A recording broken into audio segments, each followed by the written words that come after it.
Morning po. So, meron po tayong ite-test today, Nova. So, request po ito ng isa sa mga followers po natin, no? Shout out po, Miss Monalyn Diaz Maasin. So, ito na po yung nire-request mo, Nova. So, ito-try na po natin today. As always, so kuha po muna tayo ng blood sugar reading before I start eating.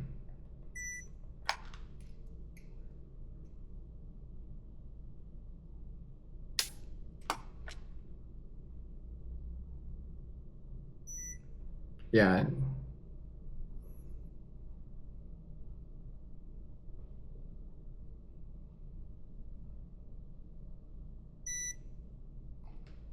Yan po, sakto. 103 po yung baseline na blood sugar po natin. So, kainin ko po si Nova and then I'll be back after an hour and see kung ano po yung magiging spike po sa blood sugar. See ya.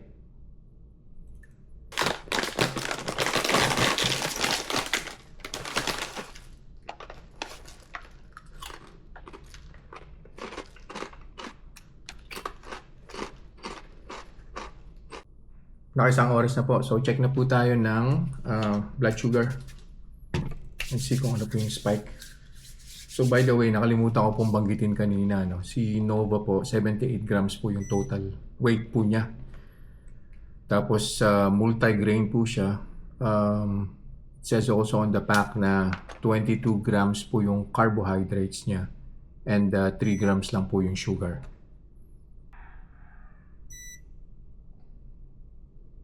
First hour, 161. So balik po ulit ako after an hour and we'll see kung ano po yung magiging final blood sugar reading.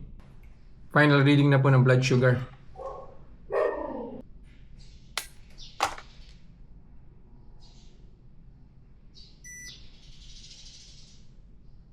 We'll see.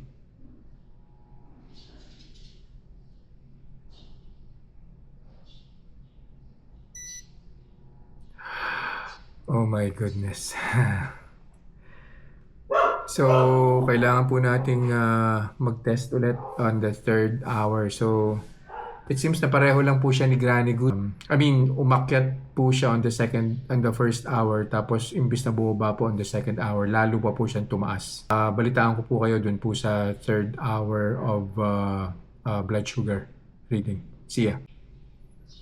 Yun po, no? So, for some reason, nag-error po yung ni-record ko na blood sugar reading ng third hour po, no? Pero on the reading, 100...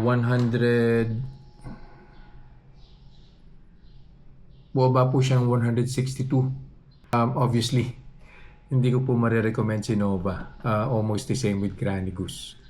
Pwede nyo rin po i-try sa end po ninyo. Baka sakaling iba po yung epekto pero sa akin iba po yung epekto niya.